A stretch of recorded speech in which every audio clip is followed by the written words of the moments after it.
Hi everyone, my name is Antonio Leiva from antonioleiva.com, a place where I help other Android developers improve their Android skills and boost their careers. Welcome to another episode of Droidcast Live, the show where awesome Android engineers will come to tell us about their stories and how they found their place in the industry. In the second part, our guests will show us a piece of their knowledge that can help us improve a little more in that area. As the name mentioned, this is a live event, so you can use the chat to communicate with the other attendees, and I'll try to introduce your questions during the show.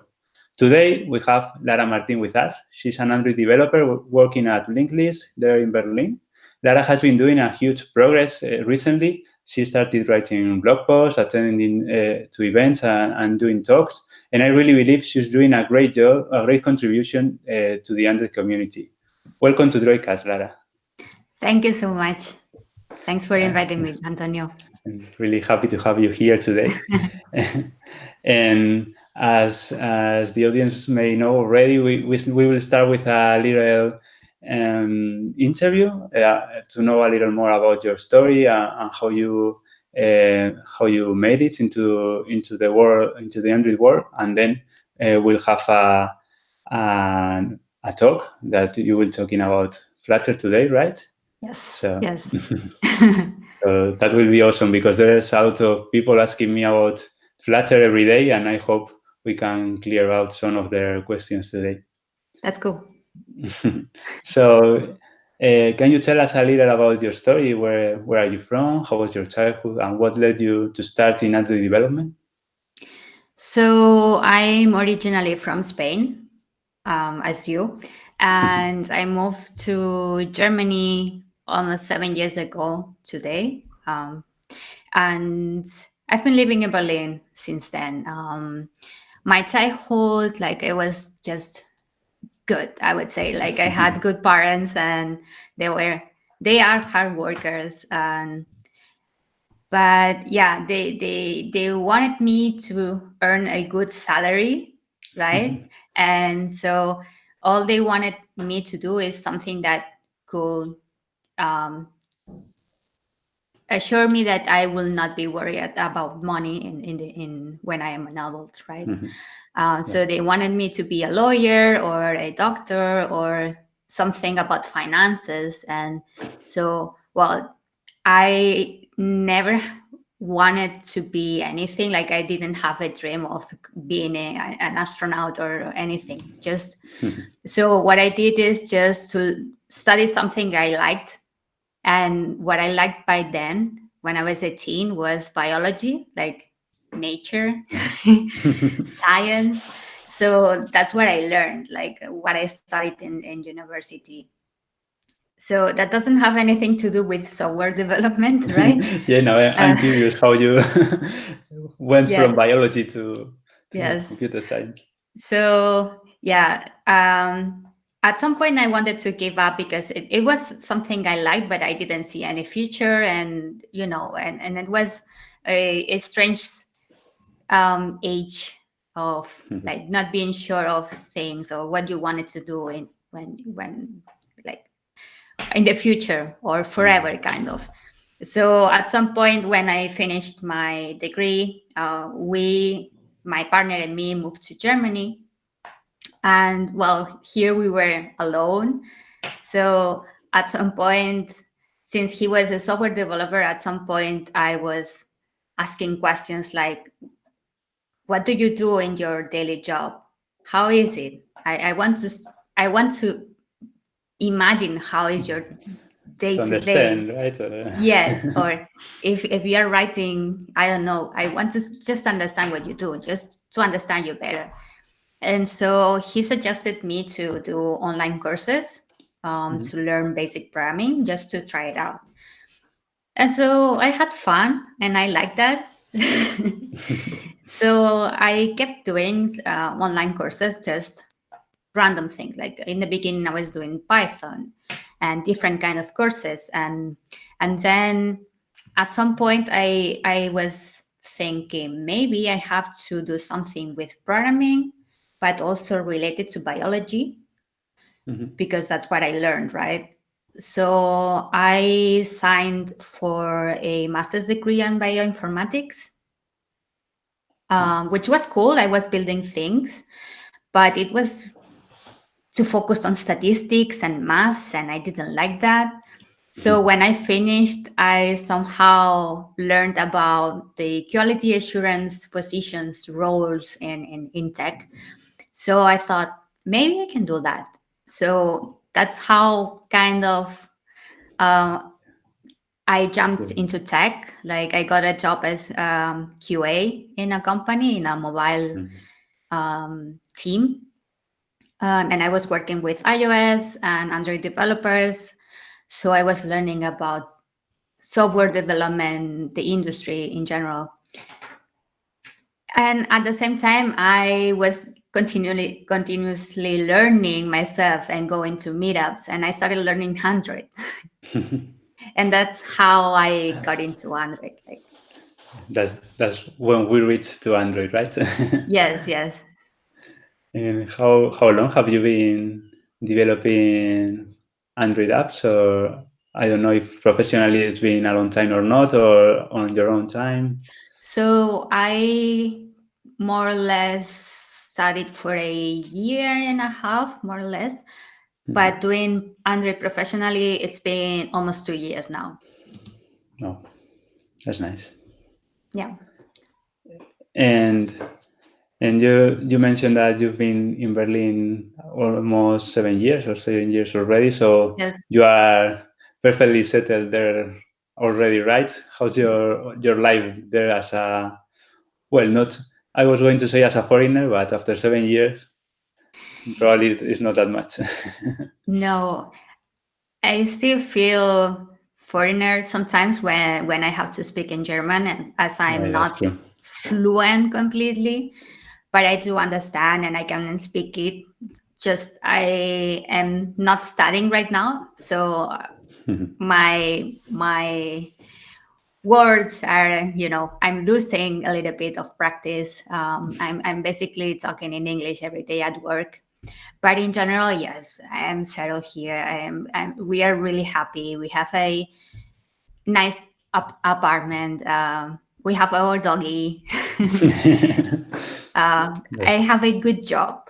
Also, I'm very happy. I met the community here, the Android community. Also, all the people that are involved into communities and helping people. As women tech makers, for example. So I'm pretty happy. Yes. Nice. And I also think that there are several Spanish people in your team, right? Because Well, yeah, right now there's one more. So we are two Spaniards in my team. Yes. it Yes. usually And happens, I think. yes, he is working remotely from Granada, from South Spain.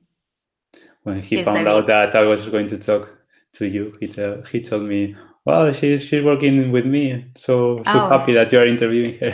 yes, yes. I remember he sent me a link to a post you posted on Instagram and saying, "Hey, Antonio posted this on Instagram with your photo announcing the podcast." I was like, "Oh, I didn't know. How do you know?" Yes. Yeah, that's nice. Yes. What what are the most difficult things that you have to overcome to get to where you are today? I can imagine that many, because even having a so different background, you managed to get into the Android industry. So, but what's the most difficult that you think you have felt about it? Yeah. So as I didn't have computer science background, one thing I that was very hard for me was to getting recognized at work, like feeling recognized, or that when I wanted to switch from QA to Android development, it took months of talking to managers, and even though they were saying yes, we want to do this and move you roles, I had to push them a lot to get into that. So that was really really hard. Also, I'm in my previous job when I was called junior still.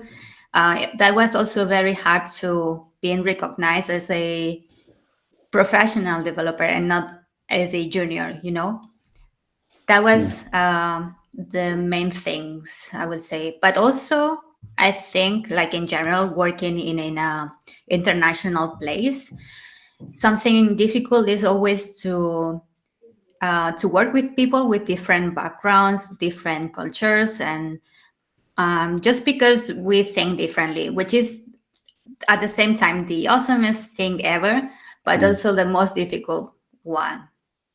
Yeah, I can imagine that is helpful for, well, I've been working in a remote company that we were all spread all around the world. So I Yeah, I also felt that it's good for many things, but you also have to be able to communicate. yeah, that's Yeah, the it's difficult because we come from a culture and we think about things in a way, and then uh, suddenly you work with people with other opinions and other ways of seeing things, which is awesome. I love it. I love it. It's just that sometimes it's difficult to understand. For example, I don't know, a joke, something like yeah. that someone makes a joke, but you don't get it because it's something you don't do on your culture. So it's difficult. So, to understand each other sometimes, but it just requires you some work and being open. And then it's the awesomest thing ever. Yeah, I can agree with that. Yeah. And what do you think that helped you the most to get to where you are today? Well, definitely the community here in Berlin, because when I wasn't sure of what I wanted to do, like in my future, like what I could do with programming, I started going to meetups. Those were free, organized by people that were volunteers. And so when I started learning Android, it was in a meetup also. Um, there were people, Android developers there coaching and helping for free. I mean, for free, totally. And so that's what helped me the most, like having this space to go and to learn something, to try out and see if I like it or not. The best thing. I think that's the thing that helped me the most. Also, when you write a blog post, if you have some community and they share it, that also helps you a lot, and to get feedback or to learn things from them too, right? Yeah, that's one of the things I try to encourage people from the very beginning to do, to join communities, because it helps in so many ways. Yeah. That's I always say that's when, because when I started with software development, I did it just like a job, but I didn't worry about feeling passionate about it. And it was at the point that I started going to communities and meeting other people that was so interested in it, that uh, something inside me grown up, and I Yeah. realized that you can enjoy your job, and it can become a passion and not only something that pay your bills. And that was the moment where everything changed. Yes, indeed. You meet people, you make friends, you talk about, it's not always talking about your job, but Yeah. you learn things from them. They learn things from you. If you have issues, you can always ask them how they um, deal with things. I don't know. It's always nice. Also, when you go to conferences and you know already people, it's another feeling. It's not like going somewhere and not knowing anyone, but you feel like you are included, right? And Yeah, the first events are the most complicated because you don't know anyone, but yeah, when you of course. start meeting other people, and that becomes like a friends meeting rather than an event or something like that. Exactly. That's why if you never been in a meetup event, join a colleague, for example.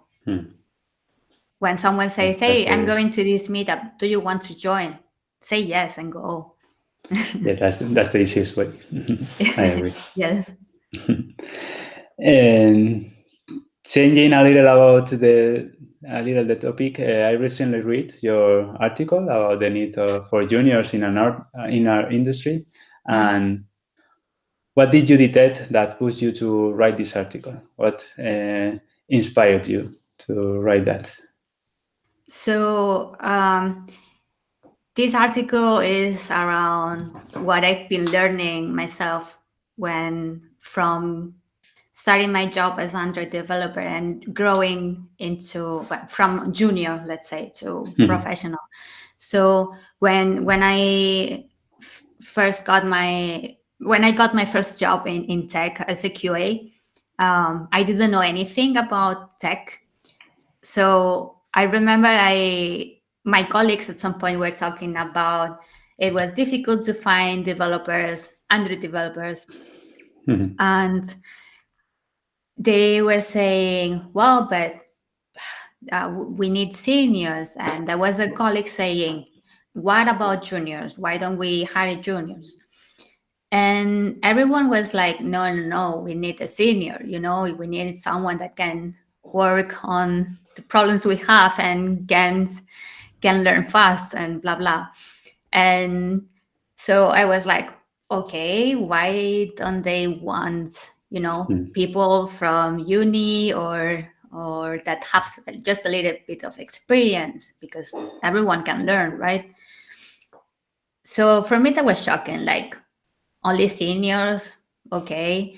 And then when I moved my role from QA to Android development, I was working with seniors only. I was the only junior, and it was all seniors.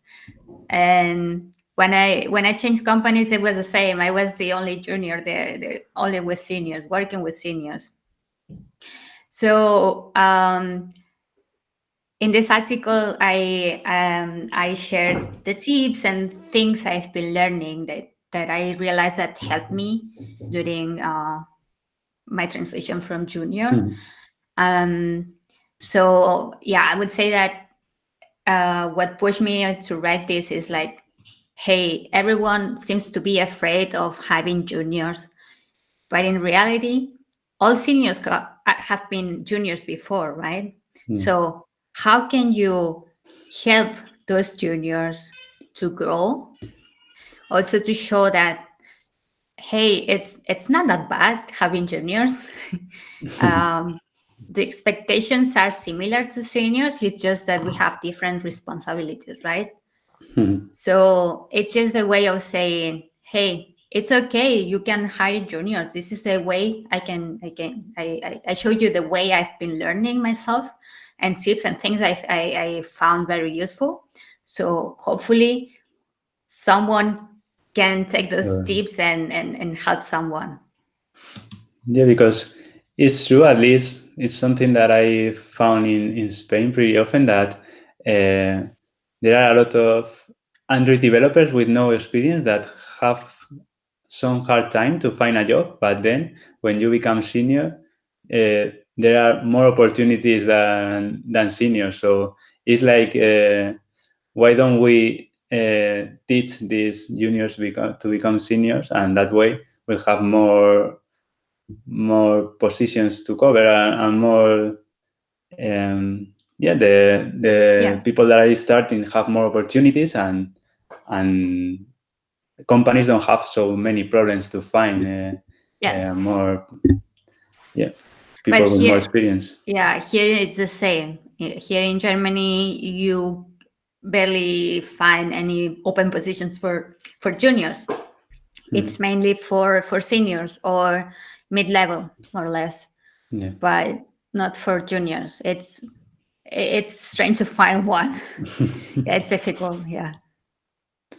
Yes, so that's why I found your article really interesting, and I think it can help us think not only about what you mentioned about the progression that juniors can do in the company, but why we only are looking for seniors, and what can we do to fix that. Yeah. Okay, so apart from this article, I also saw that you have a, a, a site about sketchnoting with Miquel, I think, Yes. and that you even did a course, I think, about sketchnoting, Yes. and I wanted to ask you a little more about it, what it is, and how it helps you or can help people in.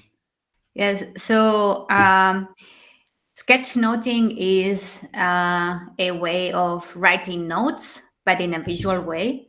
So instead of taking notes and writing down everything that someone is saying, it's more like taking the ideas and make it more visual. So you don't have to read sentences, but more like getting the ideas from your summary. So my husband Michael and me attended a workshop once in a conference here in Berlin.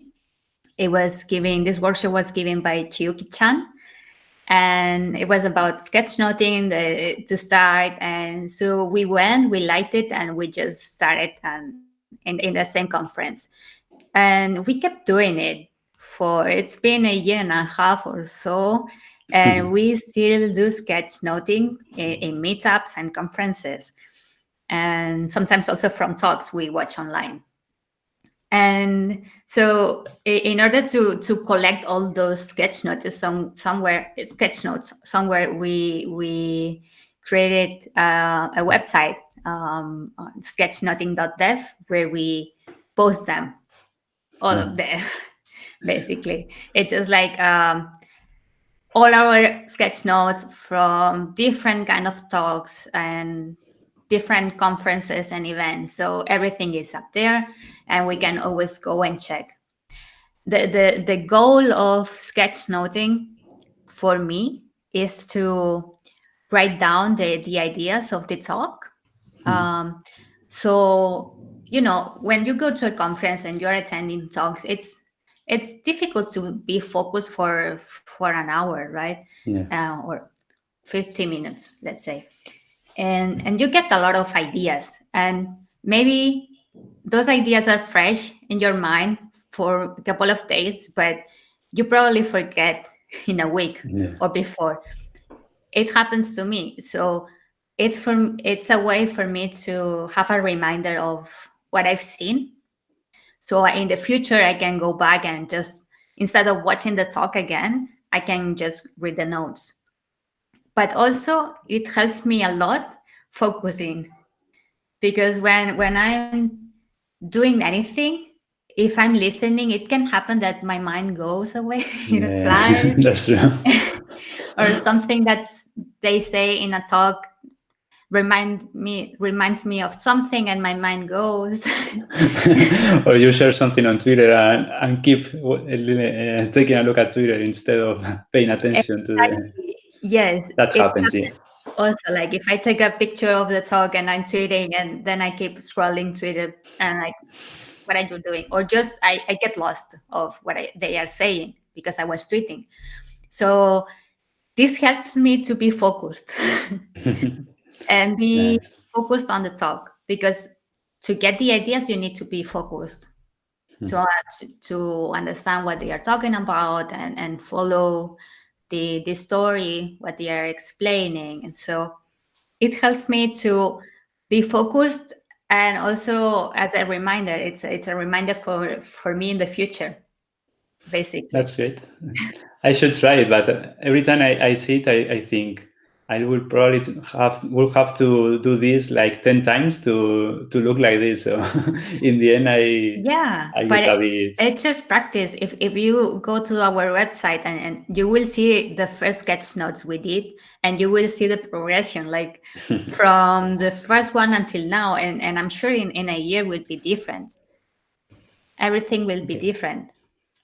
I'll I'll get some homework from that and do it and do it Oh, on my yes. next talk. You said we did a course. We did a workshop on a conference. Yes, Mm. that's true.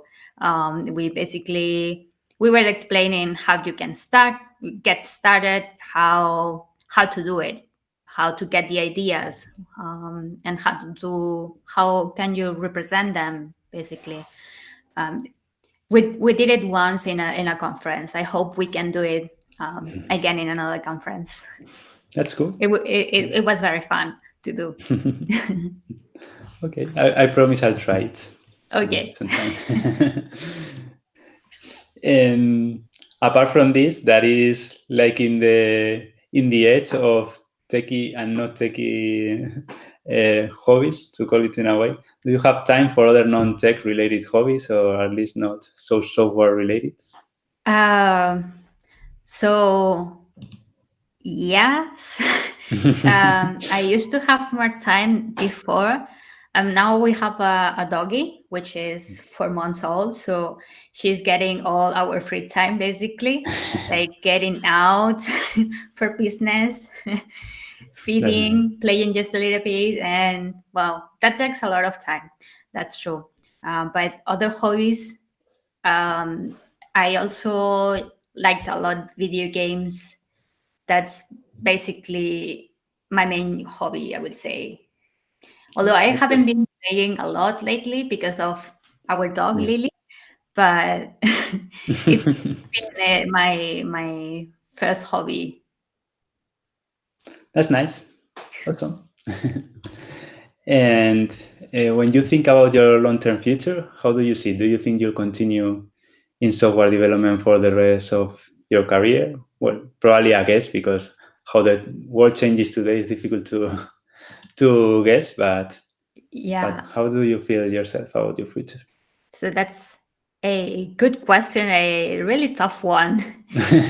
I I don't know. It's true that 10 years ago, I couldn't imagine myself doing development at all, like software development. No, I didn't have it in mind. But it's true that 10 years ago, or even 4 years ago, I didn't have in mind. I didn't have a passion. I didn't feel like a passion, something I wanted to do, or something I could do um, as a job, my main job. So now I have it, and now I want to go to work, and I want to work. So I have this passion. I don't see myself doing something else, to be honest. I don't know how the future will look like. To be honest, I cannot say that. Yeah, it's difficult. But yeah, I really enjoy building stuff and learning. So I don't see myself doing management or something like this. No, enjoy building stuff. So I hope I can do that Yeah, for I'm a sure long, long time. you will if you want. And if you had to recommend just one thing to our listeners about anything, IT related or not, what would be? Yeah, what just one thing that comes to Um, your mind? yes. So I will say to everyone and anyone that changing careers is okay. There's a big taboo around it. Like when I wasn't happy with my studies, I finished them, but I wasn't happy. I didn't see myself doing something around that, and I wanted to investigate something else. Um, there was the time of having the people and a family say, "Hey, when are you going to work as this you've been Mm. studying?" Or when I was doing the first my first steps in tech and or in Android, when are you going to work as you know my Mm. previous studies? And so what I did is, like, I'm not gonna tell anyone what I'm doing. I'm just gonna do it, and once I'm doing it, I'm gonna tell them, hey, now I'm working as a in my case, Android developer. That's how I did it, basically. I always felt like there was a taboo around switching careers at that point of my life. And nowadays, I think many people are doing it. I do think it's okay. It's perfectly fine. So if there's people questioning why you do it, try to avoid them, because you will always have people that support you. So those are the ones you want to be close to, right? And like So in that, in everything, I think. yes.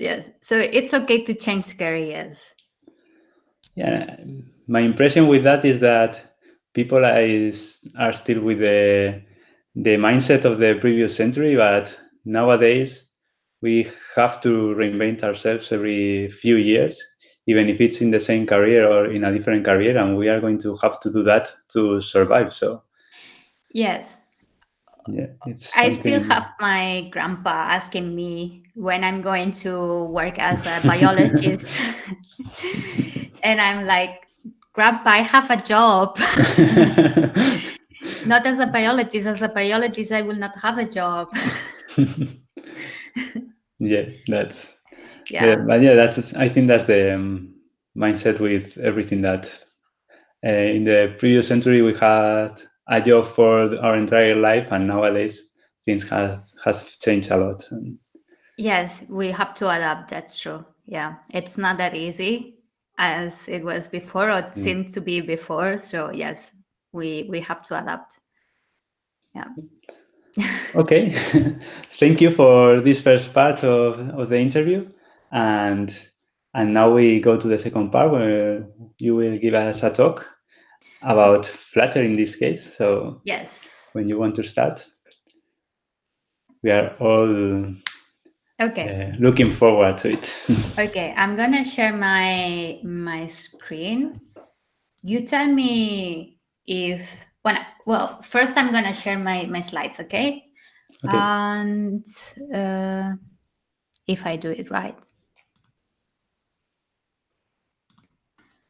you tell me what you see. You see my I slides see. and Let me see. the Android Yeah. Studio, right? Yeah. Okay, I'm gonna do play. Okay. Everything is All fine. good. Okay, Perfect. because I don't see anything. Okay, so today I want to talk about how you can create a simple Flutter app that can run in Android and iOS. And it will be an app that it will run quickly and efficiently and using Flutter. I originally gave this talk together with Emily Fortuna, you see here in the slides. She's a developer advocate for Flutter at Google. And so we gave this talk back in January in the Fest, Florida. But today she cannot join us. So I wanted to also give you a quick overview on how you can build a Flutter app without knowing anything. All you need is a little bit of code experience. And well, I'm gonna cover what is Flutter and what it's used for, along with my personal views as an Android developer. This is not like marketing talk, because I don't work for Google. So here I am as the Android developer. And well, later we will jump into code, and we are going to build an app that will show us a list of docs that will be available to adopt. And we will fetch this data from an API. So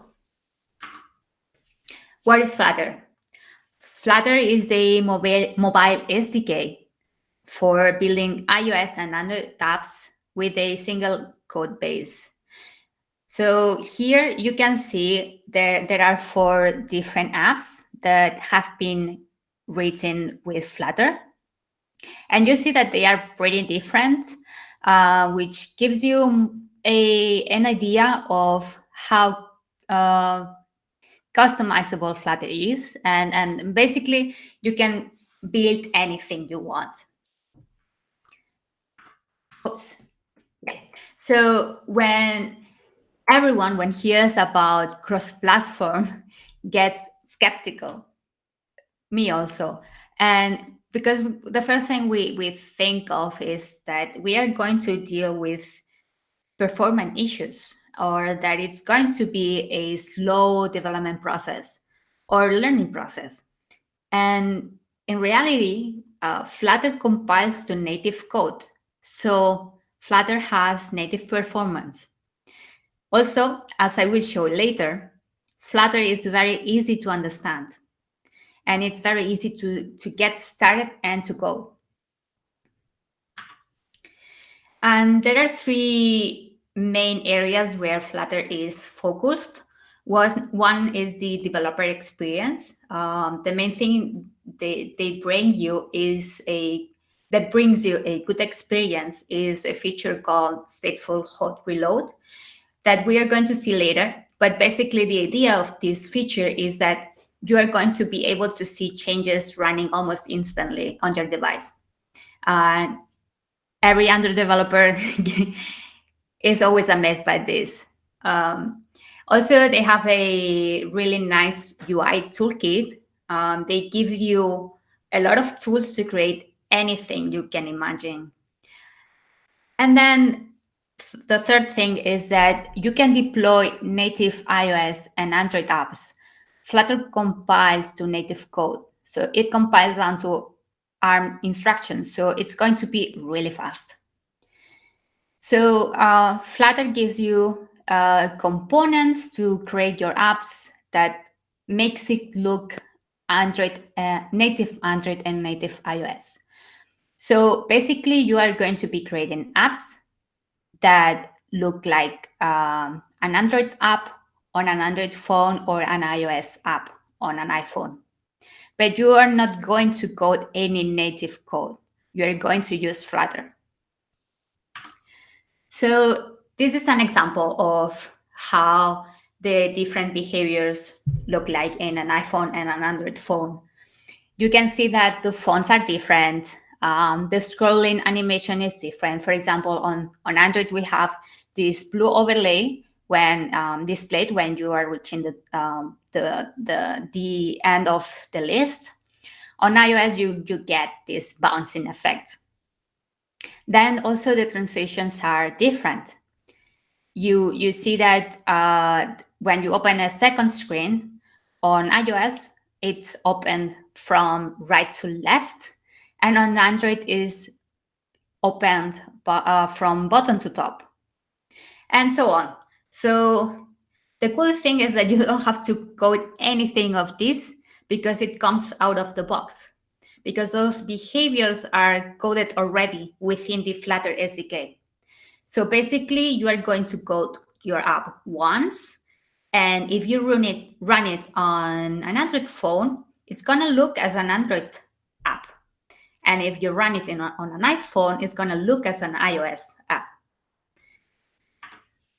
And so, yes, I said before, I've been doing Android development for 2 years. And so I'm in the beginning of my career.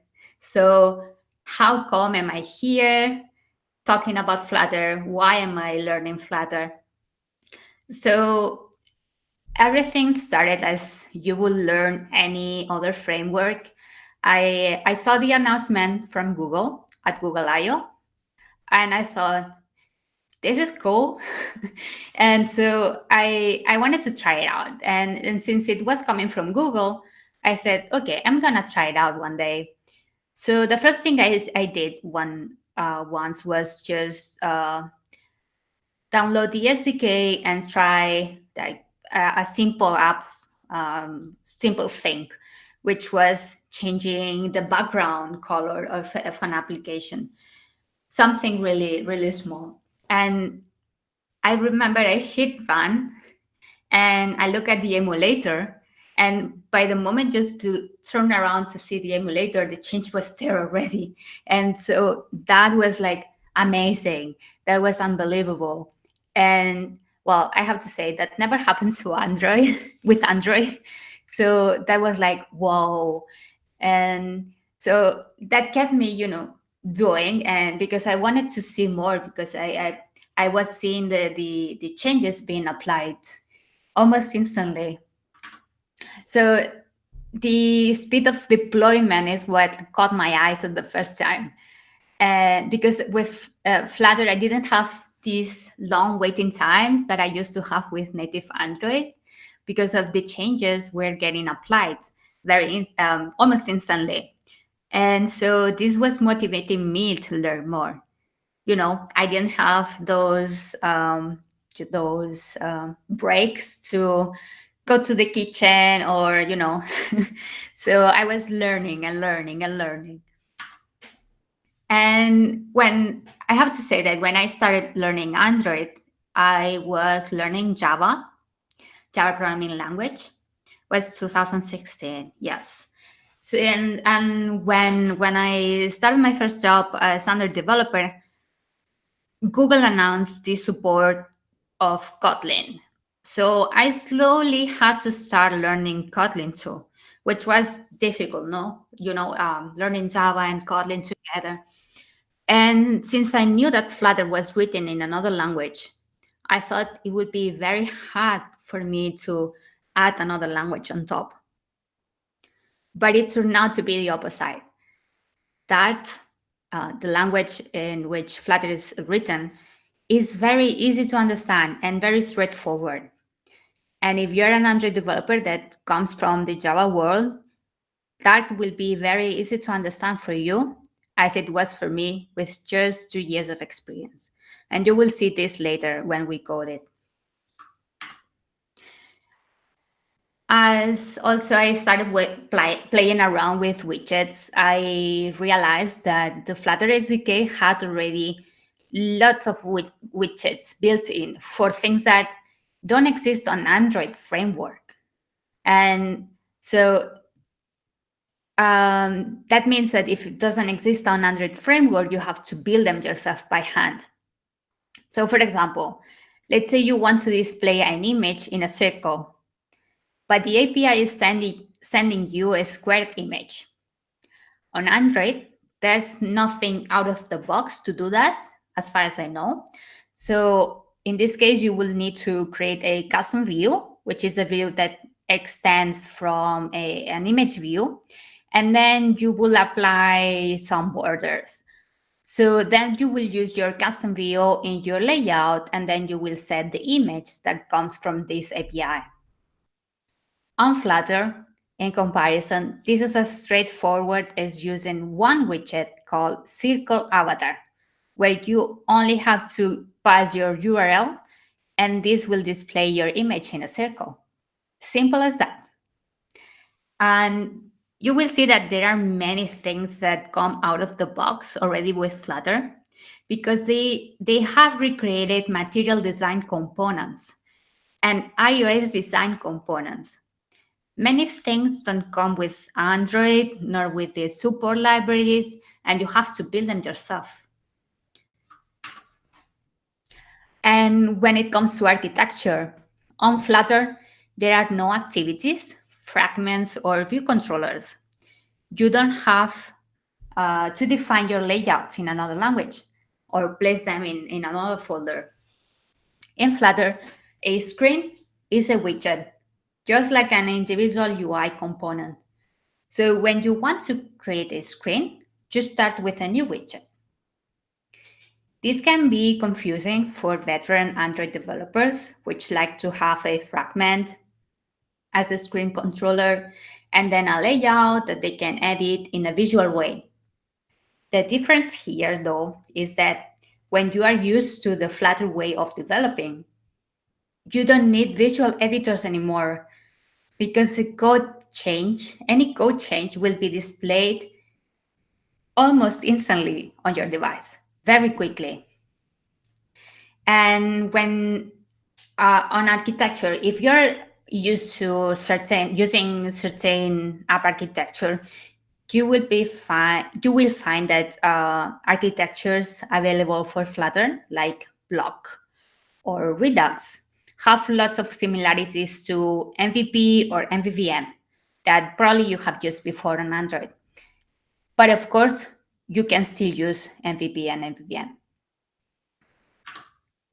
So now let's take a look on how the code looks like in Flutter.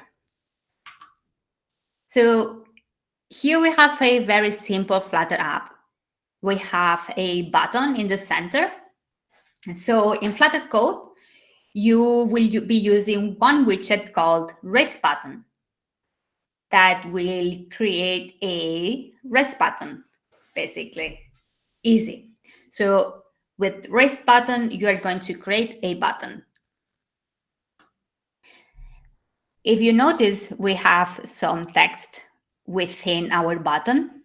So in order to have a text, to add the text, what we do is to add another widget as a child of that button. So Flutter is built using composition, where that means that you have widgets, and those widgets can have children, and those children can have other widgets. So that's what we have here. We have a raise button. As a child, we are going to apply a text widget. And so if you notice, we also have this button centered on our screen. So in order to achieve that, what we do is to wrap the button with another widget called center. That means that we'll use a center widget, and its child is the raised button, whose child is a text. So we have our button center in the screen. So what's the skeleton of the screen? The skeleton of the screen is another widget called Scaffold. This Scaffold gives you different parts you can implement, like an app bar. You can add your app bar with text. You will be able to add some icon, other widgets. And so you also have the body below, which is holding, in this case, our center button. So how does this look in code? As I said, we have a simple app, one single screen, which is in this case called My Button Page. If you see, we are building a widget called Scaffold. As a body, we have our raise button centered. We have our app bar on top. Everything is wrapped inside a scaffold. And that's pretty much it. Sorry, I thought I had more, but yeah. So we have our body, our app bar, and everything is wrapped with a scaffold, which is the skeleton. So this is the very basic application you can build, a very basic one. And that's what we are going to do. What we are going to live code an app a bit more complicated than a simple button, but it's gonna be really easy, I would say.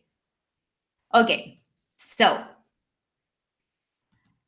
can you see Android Studio, Antonio? Yes, I can see it.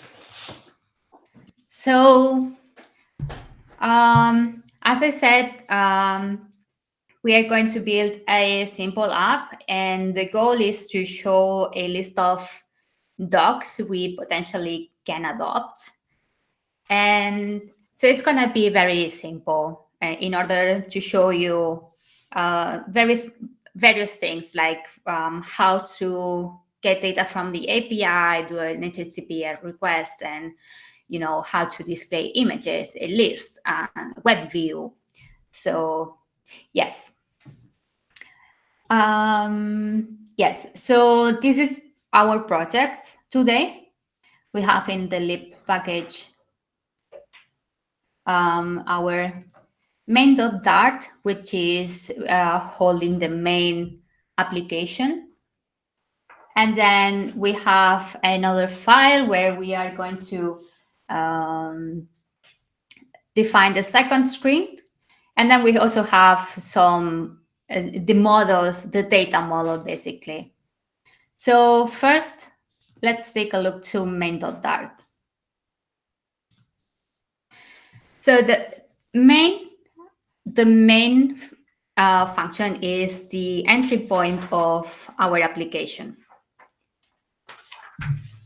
Maybe is it fine, or should I make it bigger?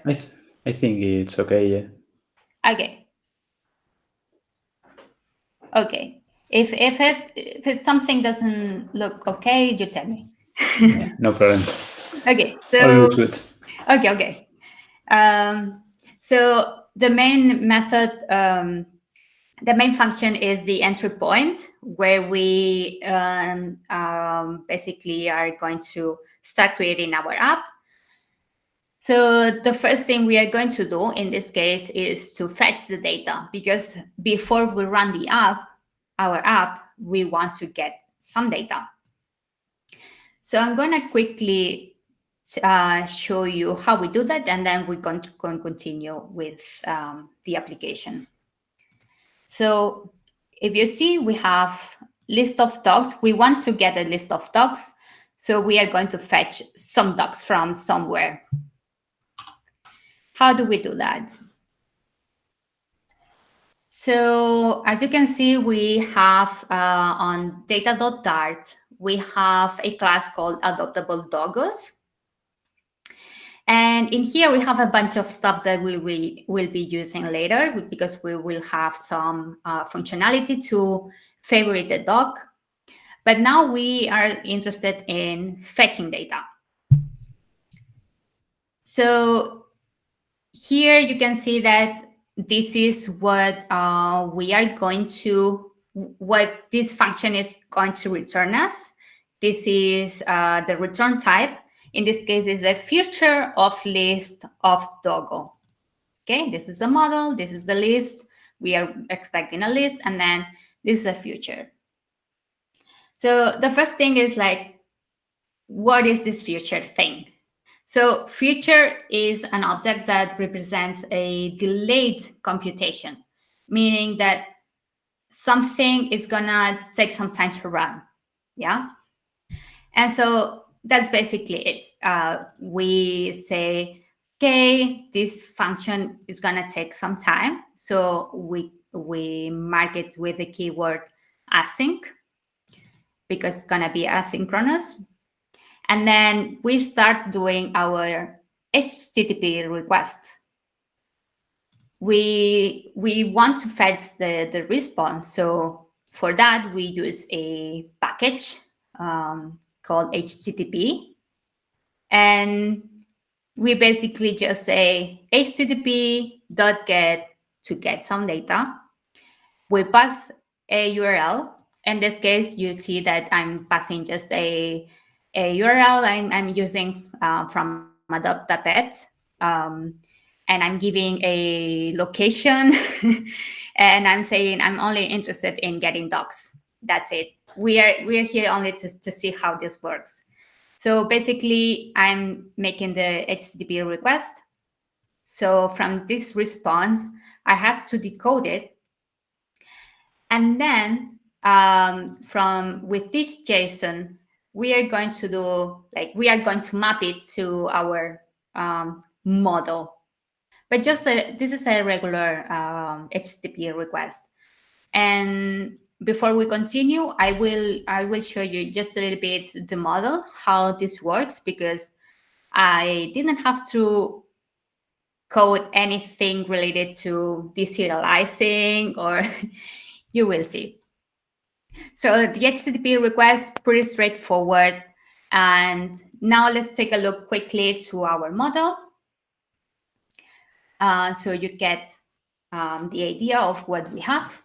So here you can see we have 5 classes.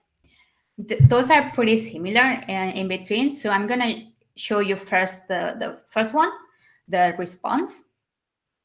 So the class response models the data that we are interested in from our API, meaning that in our case, we are only interested in the part that has the key body, because the body of this response is giving us the list of docs we want to display.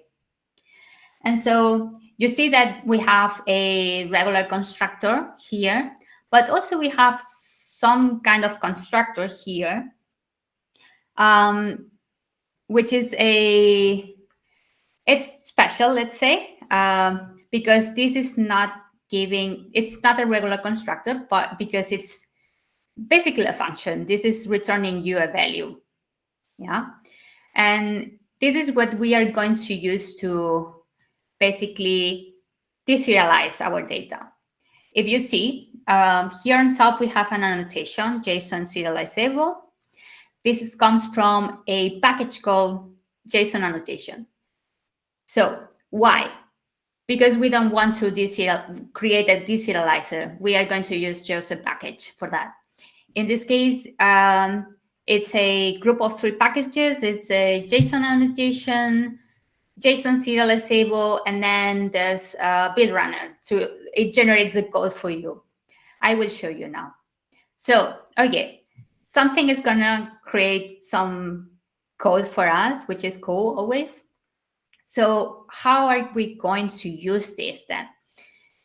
So you see that we have, this looks like a constructor with a name. In this case, I call it from JSON because when we use it, I know what this is going to give me, basically, or what it's going to do.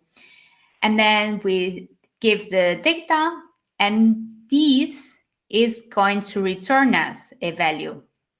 And this response from JSON, as you can see, with the dollar, if we open it,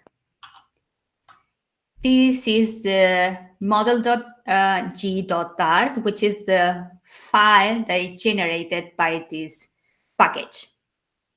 And this is going to create our deserializable for us. So we don't have to do anything. So again, if we go to our data.dart, once we get the response, we call the response from JSON, and this is already deserializing from JSON for us. So we can use directly our list of docs of Dogo, our model. Okay, so just in general, what do we have in the model? So of course we need a class Dogo, which is representing a doc from the API. Regular constructor, again, for deserializing. Also, we are getting the breeds because we want to display images and media. Well, from the media, we get only the images because, of course, we want to see cute doggies, right? So let's go back after all this explanation. Let's do something. So again, from our main, we are fetching docs from the API. And then we start running our app. Yeah. In this case, you see here we have some composition again. We have the material app. This is what the widget we want to run. But we have something that's called the scope model. So how can you deal with state management in Flutter? You know, we've been, probably you wonder, how can we then access to the list of docs if we are in another place? And so one thing you can do for simple cases, for example, you can just use stateless and stateful widgets, which are basically scoping the state in a UI level. But also what we can do is to use scope model, like we are doing in this case, in order to have this state available throughout the app from all the points from our app. You will see this later. Okay, so for now, we are just fetching the docs and we are saving those docs in our state for later. Yeah, we have our material app with some theme, and then we are calling our class doc list. What is this doc list? This is what you've seen before, this scaffold. This is the skeleton of our app. What you see on the emulator now running is our app bar with this text. And then we also have this widget for favoriting, which is this dog. You can see here. And then in the body, right now, we are not showing anything, right? I'm going to show you just quickly how fast running a small change is on Flutter. I remember before I was saying that one of the things that Flutter is focusing on is the developer experience, which is one of the main things is this hot reload, which means that any change you do will be running almost instantly. And that's the coolest thing I found when I started with Flutter, because if you're an Android developer, you are used to long waiting times. So let's see how this goes today. So on the app bar, I'm gonna add an icon, okay, on the left side of the text. The app bar has a parameter which is called leading that allows you to add a widget. Any widget on before the text. So right now I'm gonna display an icon, and I'm gonna use an icon from a package I imported called font icons. Font awesome. Wait, yes, that's the one. And then I'm gonna use bone. Yeah, that's the one. Okay, so now I'm gonna hit this icon here, which is the Insta run on Android, which is called hot reload on Flutter. And the icon should be on the left side of the app bar of the text. Sorry. Running, and yeah. Boom. I love this part, which this only took a second, basically, which I think it's awesome for Android development. This is never happening on Android, I think. Okay, so now let's go to the code part. We see that we have a body empty. It's displaying a list view, and as a children, we don't have any widgets yet. So what do we want to do here? In this case, we want to use these docs we fetched in the beginning and are available on our scope model. So let's do that. Let's use our scope model. So we are going to get the list of docs, and those are going to be mapped into an item because we are going to have a list of items. So we are going to map each doc to a kind of item. So we display some data. First, we get the list of docs from our scope model. So we are going to say, I want the scope model of type adoptable docs. Adoptable doggos. I always get the wrong one. This is the type, and so we pass the context, and then we are going to access to the doc list. If you see here, the things available we have from this scope. One thing is the doc list.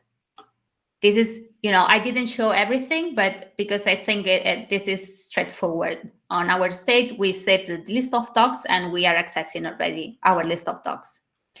And then we have the items. We have the dogs, list of doggo. So now we have to map each dog to a list item. So let's map. In this case, what we are getting for each item is a represent a dog. I'm gonna call it dog, so it's easier. And this is gonna be mapped into dog list item, which is already coded, so it's easier to get. Okay, so we are passing this dog to our item, and then we convert it into a list. That's it. We are going to see later dog list item, but this is just a class we have that it's creating another widget for us. I'm gonna hit save and hope it works. Okay, so basically what we've done is that for each dog we got on this response, we created an item for this list. So now, how does this dog list item looks like? Oh, everything is closed. Yeah. So this is just another stateless widget, another kind of widget that is building another widget. In this case, we have a widget called expansion tile. An expansion tile is this kind of widget that allows you to expand and collapse.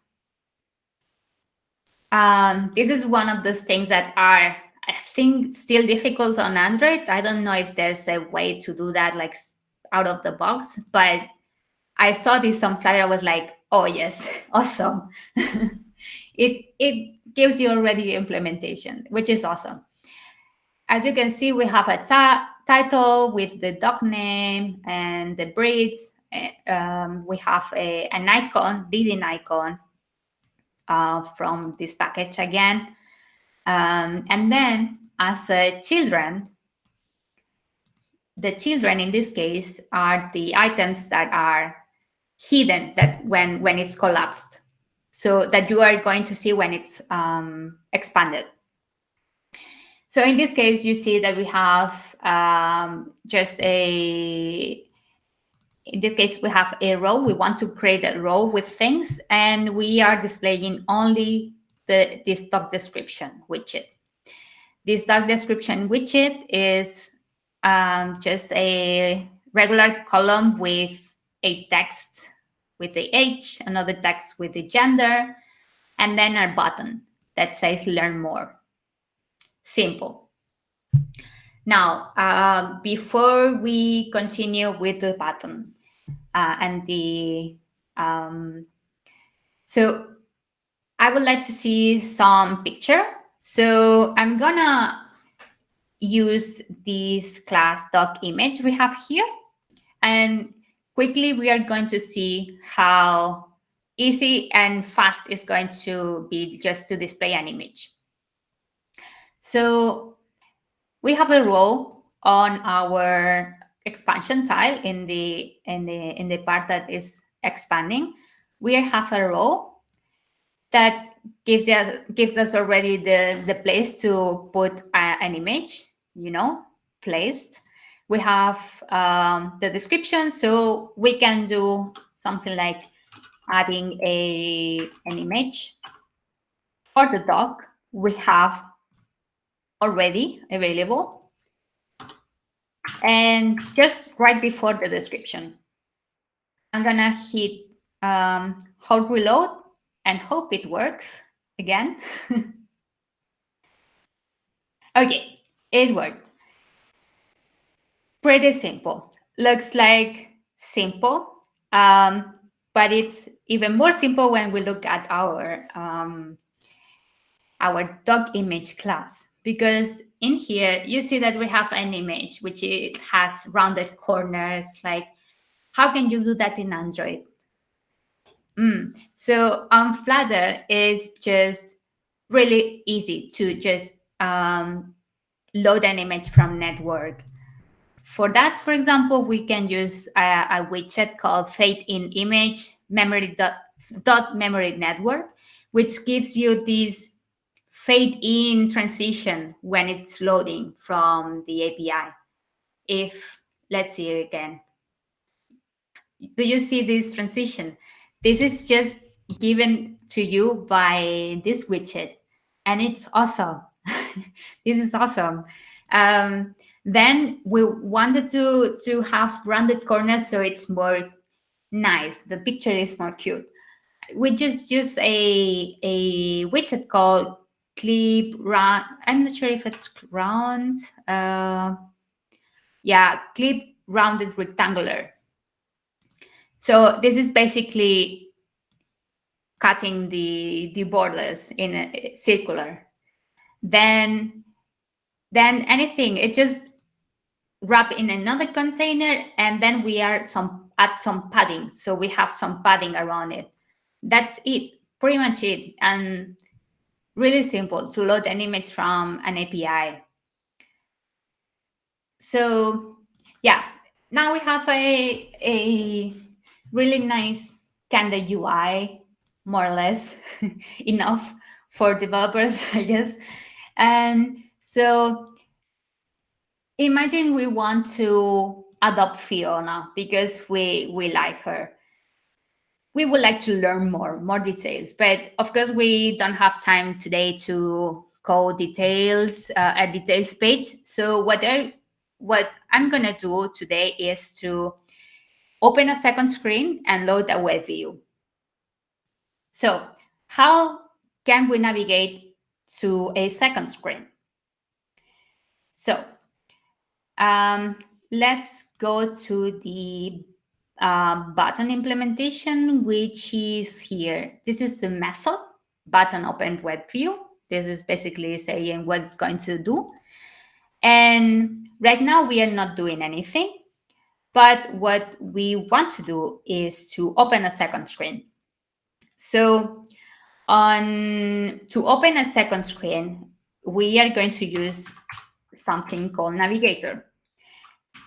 This is another widget that allows you to navigate through pages, through screens. It allows you to push and pop. And this is pretty straightforward. In this case, we want to push to another screen. And it expects a context and a route. So context, pretty straightforward, just context. And for route in this case is something that is gonna give the transitions behavior. So we are going to use the material page route.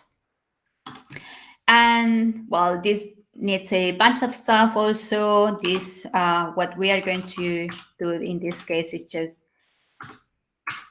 pass the context, get the context, and then from here we are going to show a second screen, which we have coded already, the skeleton, which is called full doc view to display those details. And we are going to pass the doc we have.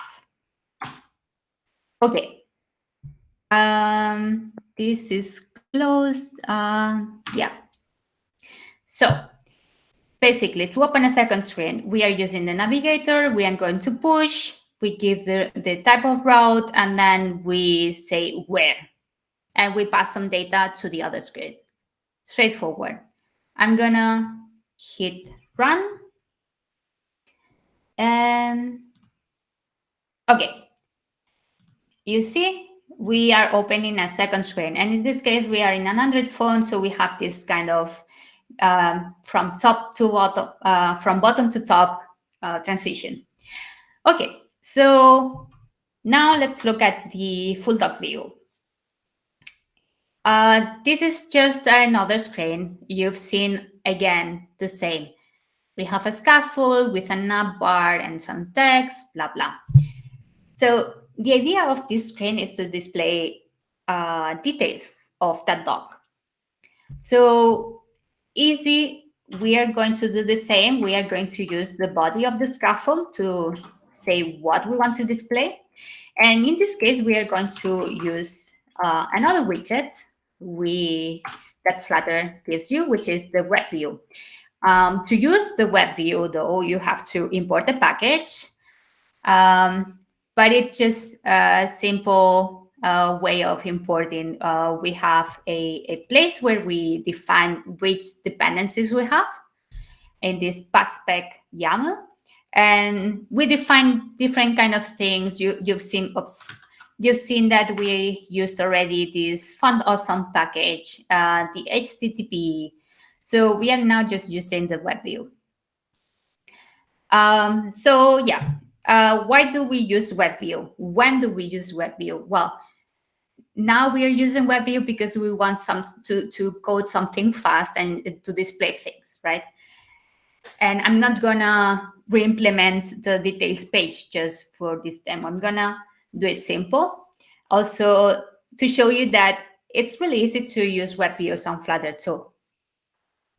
So what does the web view need? First, we are going to specify an initial URL we are going to display when opening the web view. And in our case, we have our adoptable doggos, which again already has a method that gives you the URL for a dog ID. It's just creating, it has the URL and it's appending the dog ID. Simple. So we are accessing the ID of our dog. And what else? The web view, of course, we are rendering pages, so you can also specify if you want to enable or not JavaScript. In this case, this page needs JavaScript, so I'm gonna just leave it unrestricted for this demo. And the last thing I'm gonna add is something really cool, which is the and this parameter on view created, yes. And what it gives you is you can use a callback in this. So the web view is returning you a callback as a view controller, and you can use this view controller to basically get information from this web view. So let's see that. We are going to say web view controller. We want to call it controller, web view controller. And we are going to use that. I'm just gonna code it and I will explain you. Okay. Oops. Okay, so as you can see, this is gonna return us a web view controller that we are going to use later. We are mapping it to wrapping it in a completer. Basically, we want to know when the web view is finished building so we can do more things. And so for now, we are just saving it. You will see later how we can use this, but basically it gives you some control over the web view and you can check whether you can move forward or backwards from a given point on the history of your browser, or it gives you which current URL you are displaying on the web view. So yeah, I think this should be good for running. I'm gonna hit hot reload and hope it works. Yeah, so I'm using an emulator, so I don't have the latest Chrome or whatever, so I'm getting this pop-up. Yeah, and yeah, so basically here we have a web view and we are displaying the full details of this doc. And as you can see, I also have power over the web view and I can control it. Cool. I'm gonna open another one. to see that it's working. Okay, cool. It's working. That's cool. So what else can we do? We can have widgets on top of the web view also. For example, if we want to save this doc Dexter for later, so we can check it later, what we could do is some functionality to save this doc. So for that, I'm gonna add a floating action button. I'm sure everyone knows what it is, but it's basically a button that will be floating on top of our web view. So the scaffold also gives you a way to easily add your floating action buttons. Has another parameter to add it. And in this case, I'm gonna add one that I already have. And I'm gonna hit run. Okay, so here you see that we have our icon. It has a heart icon inside and has also some shadow, which is also cool. But if we press on it, we are getting some stuck trace. Something is wrong, and I'm gonna explain you what. As you can see, we have our floating action button here, which is wrapped in a feature builder. This is basically saying, hey, when the future of this controller is complete, create this widget and all that. And the thing is that inside the floating action button, we are using the completer, this controller we added before, to get the current URL we have displayed. The thing is that when I added the button, this web view was already created, right? So this was already completed, and at the moment I added the button, this was already completed, so I didn't get any notification of completion. So this controller doesn't have any data right now, and so that's showing you that it's not always that you are going to hit hot reload and everything is gonna work fine. Sometimes you need to do a hot restart. You have to restart your app. That's what we are going to do now. I'm gonna just hit run. So everything has to run again. We are going to lose our state. But everything went really fast, to be honest. It lasted 2 seconds. That's awesome. And now our button should be working. So now we open the web view. Once the web view is built, it notifies the completer. And so this button should be working. It works. Now we have some data in our controller, so everything could be run as expected. Cool. So yes, so from the data from this controller, we are saving these stocks. We are demapping from the URL to get which stock, so we can add it to our favorites list, and then we can use it. And then also we are showing a snack bar, so we can see that there was an action. So yes, on top we have the app bar. We would like to make it even more cute and display how many docs we actually liked, right? So what I'm gonna do is on this favorite button where we have a stack of icons, we have a doc and what is it? This favorite, which is the heart. You see it here on top. On the app bar, we are going to add a text.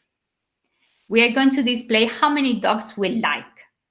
As I said before, we have our list of dogs and the favorite dogs, everything is in the scoped model, so we are able to access it.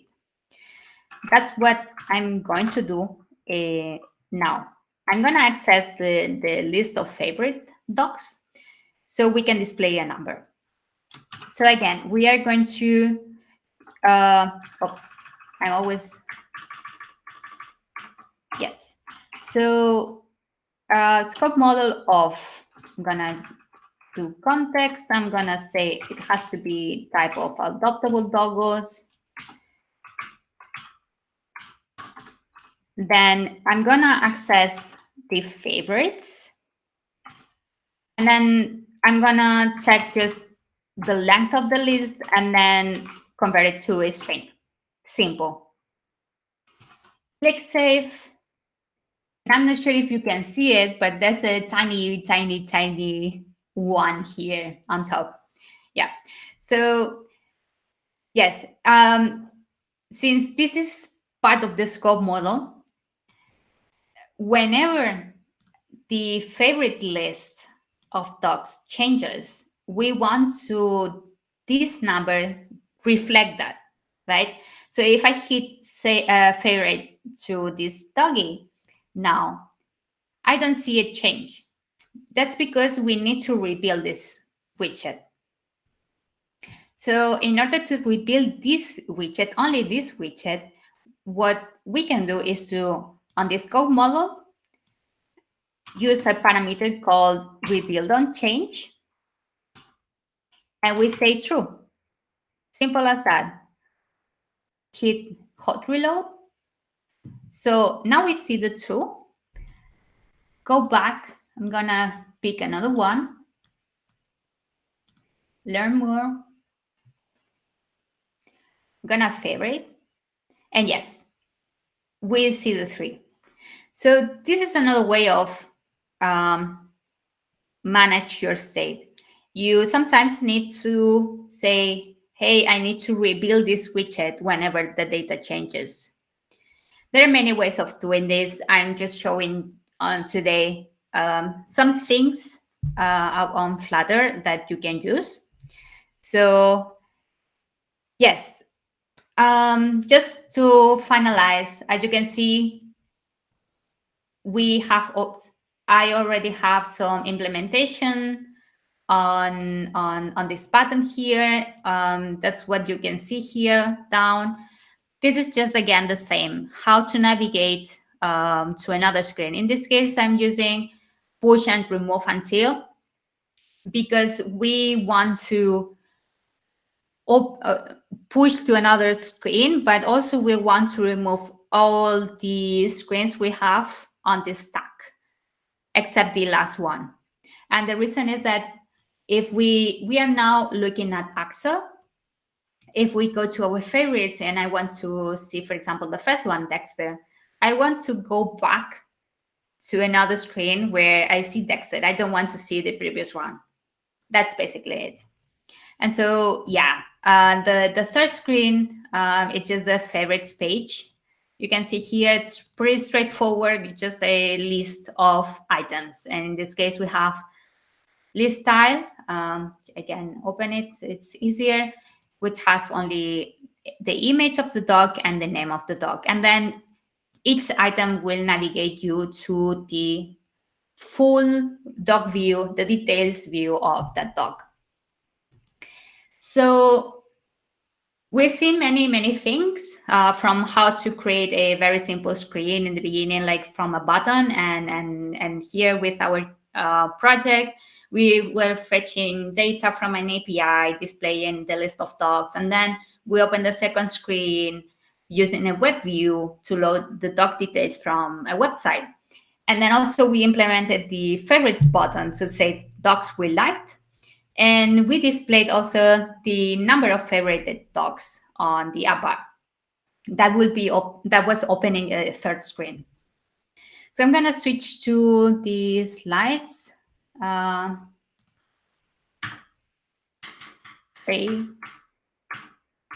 I thought I opened the following one. Oops. Okay, so all the code I showed you today is available on github.com/efortuna/the doghouse. This is the GitHub account from Emily Fortuna, my co-speaker. That wasn't today here, and that's the repository where you can find all the code. Also, some links that are really useful are the flutter.dev, where you will see the documentation from Flutter. You will find many, let's say, receipts on how to do stuff, really cool ones with details. Also, there are code labs. The website is, it's wrong. It should be flutter.dev/code labs.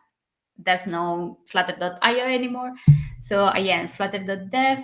And then there's also Gitter, where I think, I'm told you can find many Flutter developers, developers from the Flutter team, and you can always ask questions. And so that's pretty much it. Thank you. I hope you learned something today with this. And yes, I'm sure I'm over time, so I'm so sorry. No problem at all. Thank Okay. you very much. It was really interesting indeed how you can do things that are pretty complex in Android in a few lines of code, as you mentioned. Yes. That is Sorry. really impressive. I'm still sharing my Yeah. screen. Perfect. Yes, I hope it was enough to get a sense of how you can do complex things, more or less like complex, not but in an easy way. Like Yeah. it's Things that you would need another library in Android can be done with Flutter with the Flutter libraries in Flutter. So it's pretty yes. awesome. So yeah, here I've been using mainly Flutter dependencies, except some like font icons, font awesome icons, or no. Here But we are. yeah, there are many things that are built in the SDK, so that's really cool. And you can Oh, just use a imported package to use the plugin and use the widgets already, and that's really cool. I was especially impressed by the favorites icon, which was an icon inside another icon, Yeah, yeah. which had a text inside, and everything works smoothly, and we can do it anything very complex, which in Android is quite complex to do. So Yes, there are many things that in this app are complicated in Android, like loading an image from an API or doing HTTP requests. or yeah, whatever. In fact, yeah. So in this case, you can do things very quickly because they are giving you many things already in their toolkit, right? And that's something I really like. It's making your life easier, which is good, which is good. yeah, it's great. In fact. I had some questions on my own. So while we wait for if someone has their own in the chat, I will start with mine. The first one I wanted to ask you is if you know how easy it is to interact with the device with things that may be a little different between iOS and Android. They have like abstracted APIs for some things, or you need to go to native code to do that. Do you You know mean something? things that you have to interact, like a camera or Yeah, the GPS or showing yeah. notifications, things like that. Yeah, so I haven't done anything related to camera, for example, or GPS. I know that, as far as I know, it's still not supported to camera or videos. Or I know that Mhm, they support Google Maps now since the December, mhm. when they were launching Flutter 1.0. But yeah, I still, yeah, that's one of the things the least favorite things from Flutter right now, because there are things that are not possible yet to do. But I'm still I'm not aware 100% of all those things, so The I cannot state. answer. Yeah. Yeah, because what I found with usually with um, uh, hybrid solutions, or I don't know how to call it right now, the multi-platform solutions, is that when you want to do something that is more tied to the platform, you usually have to get back to write native code that I'm sure that Flutter will have a way to interact as React Native has, for instance. But uh, but yeah, it's usually the most complicated part to do with this kind of solutions, which uh, I'm aware that usually when you use a solution like this, it's because you are doing a simple app and not something that is very tied to the platform. So I understand the value of it, but it was just curiosity if you have had done something with that, how it behaves. Marina. Yeah, so myself, I don't work with Flutter. In our project, it's fully Android. We also have iOS. I'm not aware of the differences between iOS and Android. I know that, for example, with the camera and how to access um, your files, everything it's very different iOS and Android. So that's one thing I would like to see if or to know if on Flutter it's supported already. I didn't check. I did check today about video. I could not find anything yet. So I want to investigate a little bit more if, those things that if they plan to support it soon. Maybe we Yeah, can also, that's one thing we can do is we can go to the repository, Flutter repository on GitHub, because it's and open source, and they have somewhere there was the roadmap for the whole year and everything they wanted to tackle. So that's something I could check, like if they are planning on supporting video or camera. But it's nice. true that that's a roadblock for many people, depending on the app you're building. Yeah. Okay. Thank you. And uh, I guess, well, I was asking whether you know the difference between Flutter or React Native. Have you checked something or? No, to be honest, before Flutter, I started with React Native. I wanted to get started, but there was a group, learning group at work to learn cross-platform solutions, and we started with React Native. But the thing is that for some reason, I always had issues with the setup for React Native. So There is no I reason. was never able to do anything with React Native. But with Flutter, it was just different because probably because I already had Android Studio running. Yeah, So and it's very easy to start with it. yeah, Just so install the plugin and everything works. yeah, that's the thing, that if someone doesn't have Android Studio, then or has to start from the beginning, then yes, you require a lot of setup. But for me, it was really simple. I just had to, as you said, install the plugin, download the SDK, and that was it. So I was able to start playing around with it.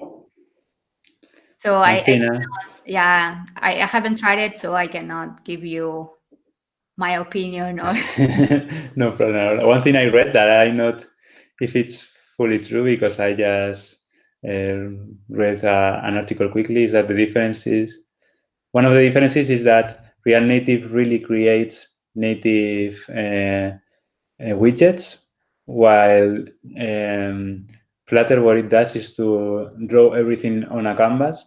So you are seeing like real native widgets, but in fact there are not widgets anywhere. It's just a drawn canvas that is simulating the widgets of the um, of the platform. yes, So. that's how Flutter is working. They are basically controlling what it's drawn in the canvas and what you've seen. They are recreating things you have on Android and on iOS.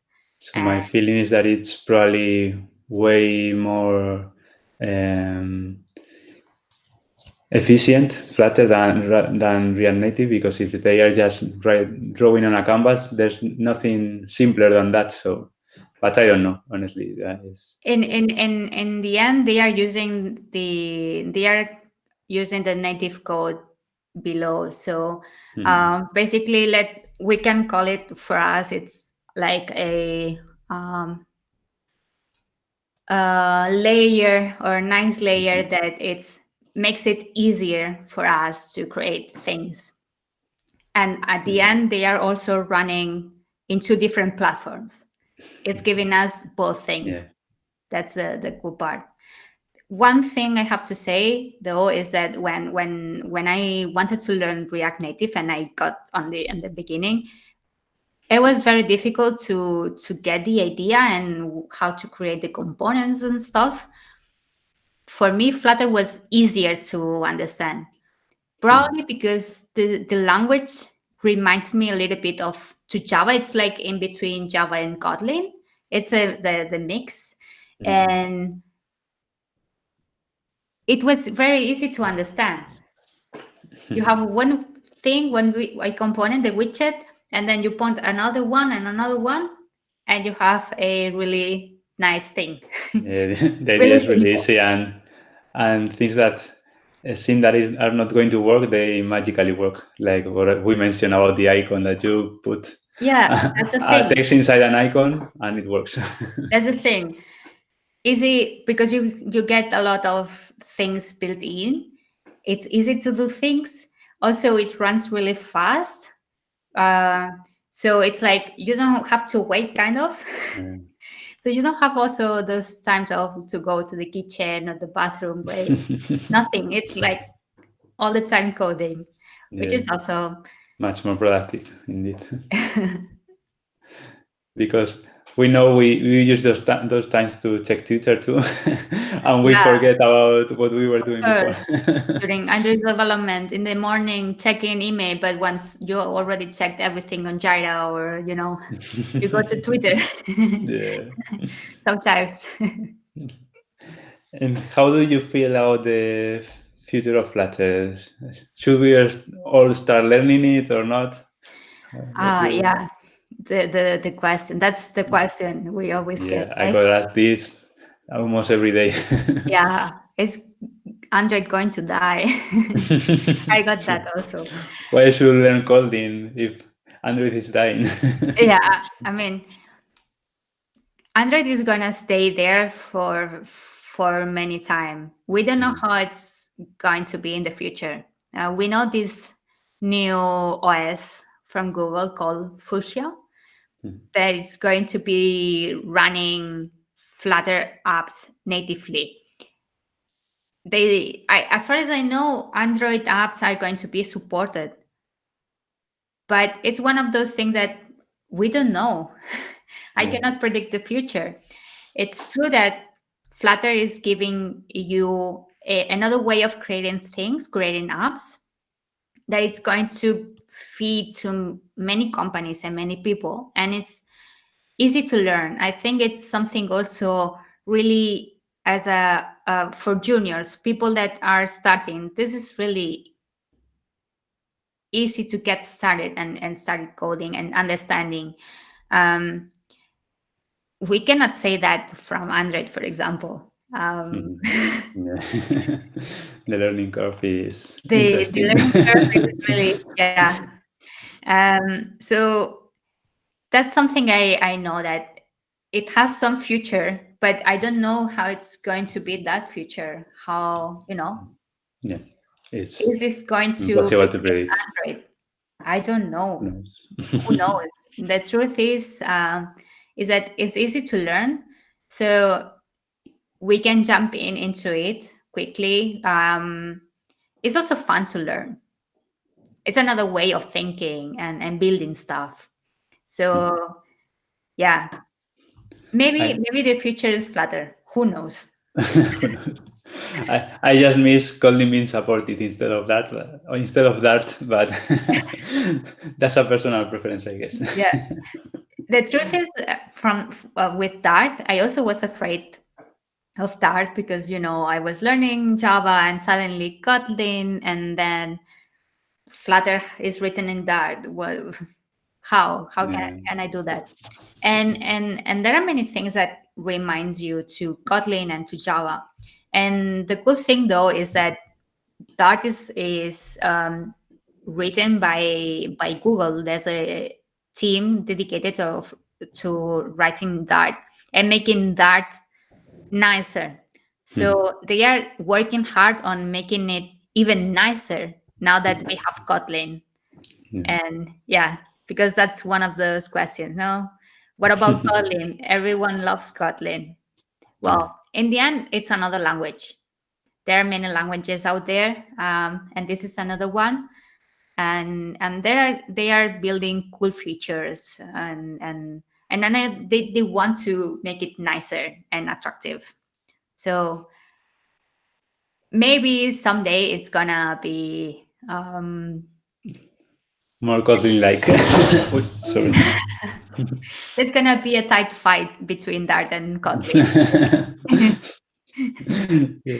They should start removing semicolons because writing them back Yeah, is difficult. yes, yes, that's true. That was a bit of pain. That's also one of my complaints. Yeah.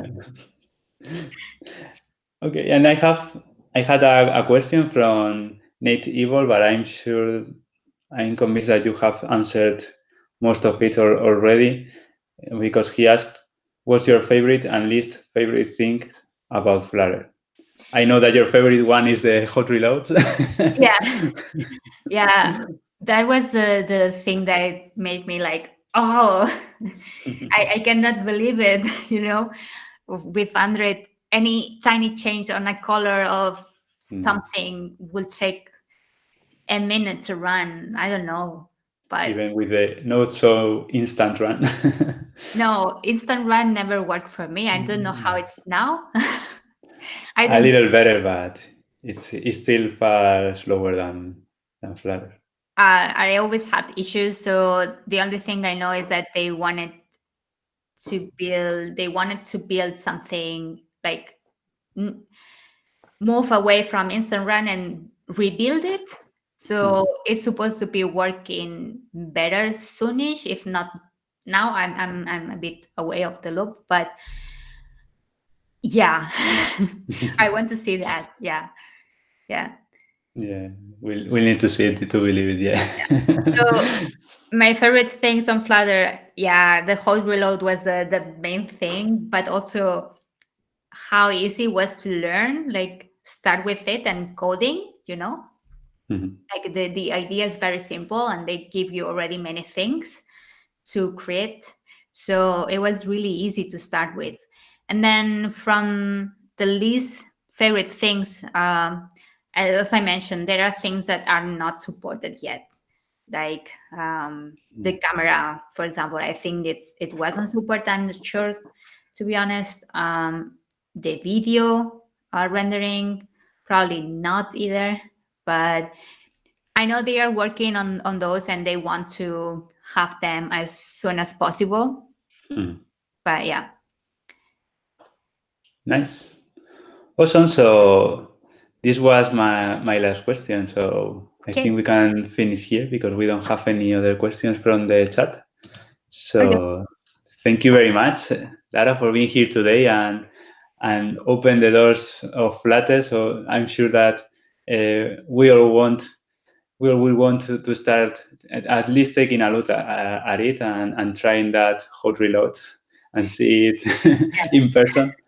And and just that. Thank you so much for your time. Thank you for inviting me and for for letting me show you Flutter, even though I'm doing Android professionally. It was a pleasure Yeah, having you here. I hope you got an overview on how to create different kind of things, Yeah, it was great. and you are curious to try it out. now. Really instructive. Thank Well, you thank you. so much. Thank you. And thank you everyone for watching the interview or for listening through the podcast. And if you want to know about the new guest that will be in Droidcast, just go to Droidcast Live and join there, and I'll be sending you notifications when there are new ones. Thank you, and thanks again, Lara, and see you Again, soon. Antonio. Thank you so much. Bye. Bye bye.